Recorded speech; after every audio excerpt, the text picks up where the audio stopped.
Have you ever taken a real step forward, made a change, tried something new, and started rebuilding, started to start over, and still felt like something was off? And no matter what you changed on the outside, something on the inside hadn't quite caught up yet? If that resonates with you, stay with me today because I think what I'm going to share with you will help you to understand why you feel this way and what to do about it. Hi, I'm Sharlene Lee. Welcome to Your New Chapter, the podcast for women who are starting over and ready to do the work of rebuilding from the inside out, stepping into who they're becoming with clarity and intention. Welcome back to Your New Chapter. I am so glad you're here. Now, last week I shared the two-layered framework for rebuilding, identity and holistic rebuilding. Well, today we are taking an even deeper dive into the identity piece. Specifically, why your identity is the foundation of everything when you're rebuilding your life or reinventing yourself. Here's what we're going to cover. We'll talk about why identity is the necessary foundation of everything when you're rebuilding, how identities are formed, true versus false identities, what happens when you try to rebuild without addressing identity first, and we'll close with something which is really important, and that is why this work is best done in community and not alone. Let's get into it. Last week, we introduced a two-layer approach to rebuilding that was internal work first, then external. And in that episode, I shared that identity sits at the very core of that internal work. And today we're going to talk about why that is. Identity isn't just one piece of the puzzle when you're starting over or reinventing yourself. I see it more as the cornerstone, the piece that everything else is built on. Every decision you make, every direction you choose, all of it will be shaped by your sense of who you are. Now, the great and beneficial thing to all of this is that when that sense of who you are is clear and grounded, decisions feel clearer and even easier. There's just less friction. And this is because they're built on a foundation that actually reflects who you truly are. On the flip side, though, when your sense of identity is unclear, or when it's built on a version of yourself that was never fully true, things just don't seem to settle right. So what happens is that you keep rebuilding and keep trying new things, hoping that this time it will feel right. Yet you still end up feeling like something is off. And it's not because you're doing anything wrong, but more because the foundation is unstable. Your identity and clarity about your identity is your foundation. When we try to rebuild our lives without first getting clear on who we are, it's very similar to trying to build a house on a foundation that isn't solid. No matter all the pretty things you choose to make it look lovely, aesthetically, eventually cracks will appear. So where does identity come from? And why do so many of us end up living from an identity that doesn't fully fit? The answer starts with understanding how identity is formed in the first place, because identity is not something we're born with fully formed. It develops over time, shaped by our experiences, our relationships, and the world around us.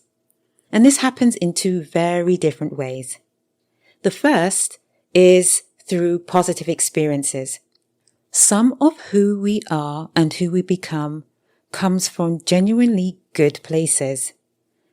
Loving relationships that saw us clearly, people who spoke positively to us. These experiences help us to uncover who we are truly made to be. Experiences that draw out our strengths and helped us to understand what we were good at. Moments of genuine connection and affirmation that helped us to feel seen and known, and communities and people who reflected back something true about who we were. These are the parts of our identity that tend to feel solid and real. They are a part of our makeup just waiting to be discovered, affirmed, and strengthened. When we live from these parts of ourselves, things tend to feel right. The second, though, is through harder experiences. For example, if we're around much criticism, that can actually stay with us until it becomes what we believe about ourselves. Another not so positive force that shapes our identity is relationships. Relationships that diminish us or required us to become smaller or even deny our true selves in order to survive. Also, being in environments that were unsafe or demanding in ways that required us to adapt, to shut down parts of ourselves and to become whoever the situation needed us to be just to get through. All of these types of experiences cause us to form beliefs about ourselves. Beliefs like, I'm not enough, I'm too much, I have to earn my place, I'm only valuable when I'm useful, things like that. And over time, those beliefs quietly become our identity. We stop questioning them, we just live from them, and all of this happens whether we're aware of it or not. And then there's a third way that I'd like to highlight. The identities formed simply by circumstance and expectation. So these are the roles we stepped into, the paths we followed, the versions of ourselves we built to meet the needs of others or fit the blueprint of what a good life was supposed to look like. These aren't always damaging necessarily, they're just not fully chosen. All of these examples have contributed to the identity you're currently living from. And understanding that is not about blame or regret, it's about seeing clearly. Seeing these things is actually a really positive step because you can't change what you cannot see, but becoming aware positions you to make more positive. Hi there, a quick word from today's sponsor, which is me. Sharlene Lee Coaching is designed specifically for women like you, women who are navigating life transitions, feeling stuck in the in-between and ready to uncover who they truly are so they can finally move forward. If that's you, I'd love to connect. Head to my website, charlenelee.com, to book a complimentary discovery call with me. Let's talk about what your next chapter could look like. Change. So let's take this a step further by looking at the true versus false identity. Considering all of the forces that shape our identity over time, it's no wonder that many of us are living from an identity that is at least partially false. Now, when I say false, I'm not talking about it or coming at it in the sense of dishonesty. It's more that it's false in the sense of it's incomplete.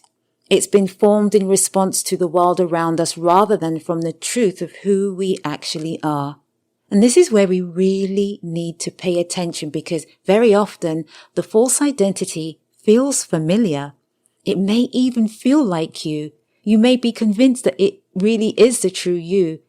And you may have been operating from this version of yourself for so long that you've forgotten that there is something underneath. But it's possible that the identity you now walk in was built in response to expectations, to survival, to seasons that have now passed. It's for this very reason that women come to the point of wanting to start over or reinvent themselves, because internally the version of themselves they're living from feels misaligned with a new chapter that's calling them. In the previous episode, we talked about 3 versions of this false identity: the performed self, who became who others needed her to be, the chosen but wrong self, who built a good life that she simply outgrew, and the survival self, who became what she had to be just to get through something hard. All of these are expressions of false identity. They served a purpose, but they were never the whole story. Your true identity is who you were before the world started shaping you into something else. It's the woman underneath the roles, the expectations, the survival mechanisms, and the seasons you've outgrown. She's always been there. She's just been covered over. Now, this may all sound daunting, but it really isn't anything to be worried about. In fact, you should feel quite positive and really hopeful, because when you choose to do this work, you'll be embarking on a journey of discovering who you truly are.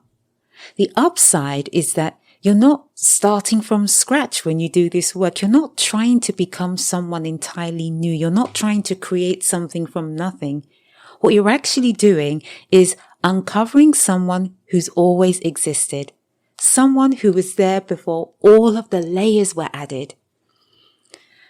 I often like to say that I'm not helping women to rediscover themselves. Instead, I'm helping women to uncover who they truly are. By now, you should have a clearer picture of how false identities are formed and why we need clarity about who we truly are. So now that we understand those things, let's move on to making sure we truly understand what happens if we try to start over or rebuild or reinvent ourselves without addressing this identity issue. The reason that many women get stuck in the rebuilding process is not because they're not trying, it's because they skip this step of clarity about their identity and they go straight to the external rebuild, the new career, the new relationship, the new city, new routine, whatever it may be. And they work so hard at it, but something keeps feeling off. The new life they're building doesn't quite fit, and in many cases, they really don't understand why. Because by every external measure, things look better. But the issue is that internally, something is still off. Here's what's actually happening.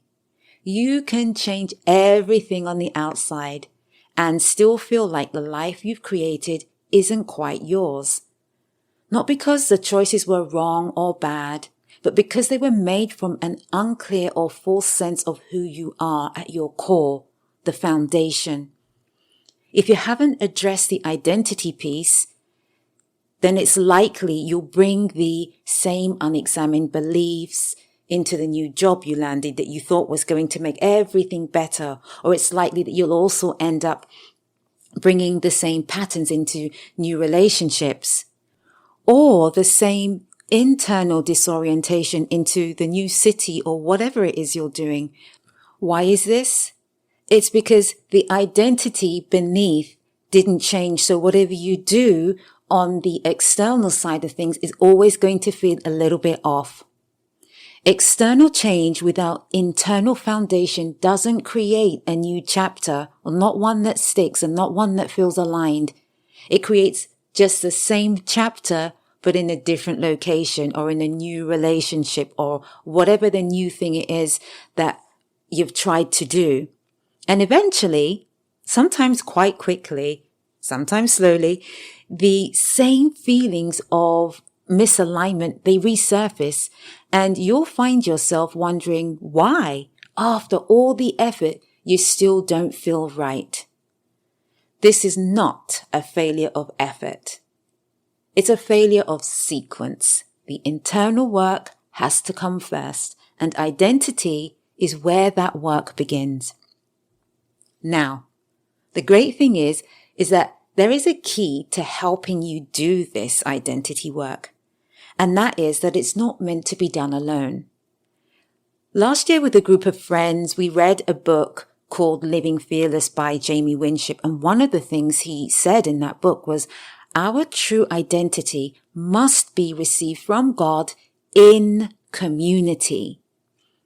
Whether or not faith is part of your story, the principle holds. Identity is just not discovered alone. It's confirmed in community around people who see you clearly, because we don't see ourselves clearly always, who reflect back to you who you truly are. They see things in you that you can't see in yourself, and who walk alongside you as you step into what they share about who they see that you are.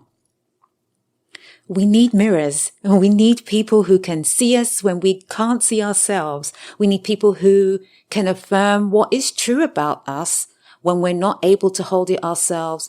And we also need people to gently challenge us about the false things we believe about ourselves and the false identities that we have been living from, because people on the outside can see what we cannot. So the women who navigate transitions most powerfully are not the ones who kind of white knuckle it and just trying to push through. They're the ones who are seen and supported in community as they do the work. And community can look like various different structures. We'll talk more about the role of community and coaching in this process in a future episode, because I think it's a really underestimated part of rebuilding or starting over. So I can't wait to have that conversation with you. But for now, let's bring this all together. Today we talked about why identity is the foundation of everything when rebuilding your life or reinventing yourself. It's not just one part of the process, but the part everything else depends on. We also looked at how identities are formed through positive experiences as well as harder ones, and through circumstances and expectations. We talked about what happens when you try to rebuild without addressing that identity first. And we talked about why this work is best done in community and not in isolation. If you take nothing else away from today, I want you to remember this. You cannot build a new chapter around a version of yourself that was never fully true or that no longer serves you. Gaining clarity about your identity is the starting point for starting over or reinvention.